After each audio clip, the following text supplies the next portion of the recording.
আজ নীলপুর যুব উৎসবে গেস্ট হিসাবে এসেছিল সোহম আর মধুমিতা, আর তারপরে আজকে গেস্ট হিসাবে আসবে নীলপুর যুব উৎসবে শুভশ্রী গাঙ্গুলি।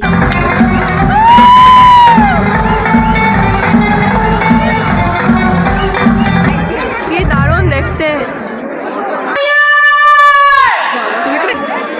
আচ্ছা, আমি যতক্ষণ স্টেজে থাকবো, আমি বর্ধমানের মেয়ে, আমি নিজের বাড়িতে এসেছি, নিজের জন্মভূমিতে এসেছি,